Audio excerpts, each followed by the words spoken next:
Hi everyone, it's David here. Welcome back to Republic Labs. Crypto markets ended last week in the red with BTC falling below 95k and this morning at 91k, almost erasing all gains of the year.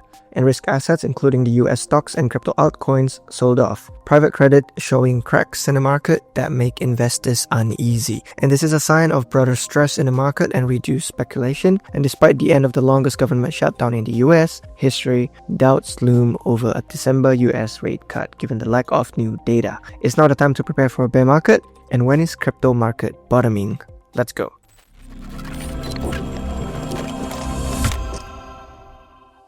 So now that we see the charts, I think the odds of a bear structure are high at this stage, and so we'll probably focus our future analysis in seeking evidence for a bottom, probably for Bitcoin mostly, and about the bottom being hammered out. So the good news is that this is the most oversold we have been in the cycle, and lowest daily RSI since March 2025, which was the tariff tantrum, and then a great majority of mean reversion metrics are in the exact spot both the 2024 and 2025 dips bottom. And so if you have followed along a couple of our on-chain analysis, you are probably familiar with words like MVRV and SOPR. And so the price is also below 200-day moving average, where we actually bottomed not only in 2024 and 2025 but also in 2023. And so could this be the third or fourth mini bear of this cycle? That's the good news. The bad news is that bounce has a high chance of setting a macro lower high and rolling over into a bear market, and the bears clearly have the upper hand right now, and it will take a lot of work and demand to repair the price chart.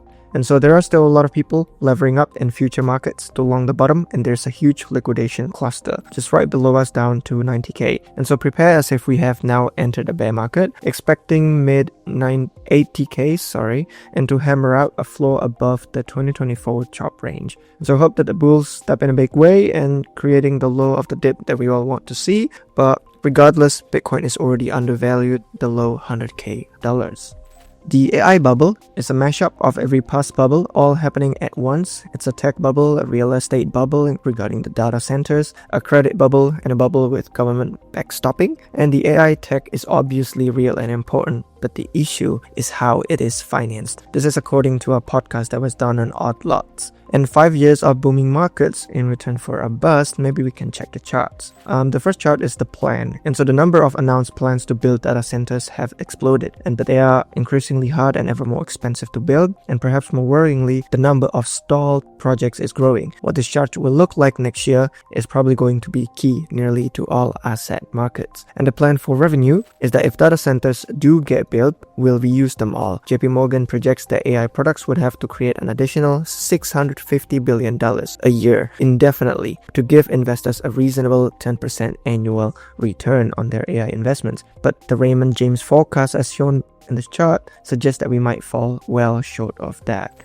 Electricity prices. People worry that data centers will raise the cost of electricity, but per the above, that has not been the case so far. Electricity prices have actually risen slower than inflation for years, and there's also evidence that data center demand might even lower electricity prices, likely because of higher demand, fixed costs, and so spread out over more customers. So this is all mostly a US story for now. The US continues to lead the world in terms of like data centers with 4,100 versus just 381 in China. GPUs are starting to go dark even as data center spending doubles. Is a bubble on the horizon? That is the question.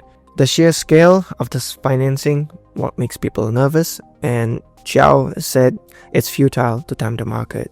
Stay net long, but raise cash as the bubble grows. The crypto that outrun the negative dollar liquidity situation in the short term is Zcash. ZEC, with AI, big tech, big government, privacy across most sectors of the internet is dead. Zcash and other privacy cryptos are humanity's only chance to fight this new reality, and that is why Kobe, Tolley, Mert, Winklevoss brothers, Balaji, Naval, and others believe that privacy narrative will drive crypto markets for many years to come. Arthur Hayes wrote that Zcash or similar type of privacy crypto belongs right below Ethereum. He believes that the grassroots crypto community is waking up to the fact that we should support a decentralized future where humans retain agency in the face of oppressive tech, government, government and AI giants. Therefore, Zcash, or another privacy-focused crypto, will enjoy secular rise in price whilst we wait for the fiat money printers to turn back on. Simon, a Delphi digital analyst, argues that Zcash has started to absorb Bitcoin's original use case, that BTC's original cypherpunk vision has been hijacked because 9% of all BTC sits in ETFs or government treasuries, and at the time, global financial surveillance is accelerating. Bitcoin had an opportunity to fix this over a decade ago with the Zero Coin proposal, but Bitcoin Co rejected it, and the team behind Zero Coin eventually left and created Zcash. The Winklevoss twins have publicly thrown their support behind ZEC, and last week they launched a digital asset treasury called Cypherpunk with a $50 million plus investment to accumulate ZEC. And recently, Gemini Credit Card has added Zcash also as the reward options from everyday spending. And so beyond privacy, Zcash shielded transactions already achieve post-quantum privacy in many common cases, and there are many other improvements in their pipeline to fully defend against all quantum attacks. Lastly, Coinbase's new public token sales platform launched on Monday by selling Monad token to retail investors accessible in over 80 countries, including the US. The sale is open until November 22nd, and Coinbase users can commit USDC to request a portion of 7.5% MON token supply. The minimum commitment is 100 USDC and the maximum is 100K. To maximize the number of MON token holders, Coinbase will fill the smallest order sizes first in the event of an oversubscribed sale, known as filling up from the bottom. That means large orders may have a portion of their USDC refunded. And as we record this video, the Monad public token sale has brought in $98.15 million in commitments, accounting for more than half of the total amount of tokens being offered. Because of the sale being a fixed period rather than, first come first serve, there is less incentive for a big rush on day one. The Monad token could prove to be a seminal moment for not only Coinbase but also crypto as a whole. Coinbase said that they would launch a new token sale about once a month. If you like this video, give it a thumbs up and subscribe to get notifications. Catch you in the next one. Cheers.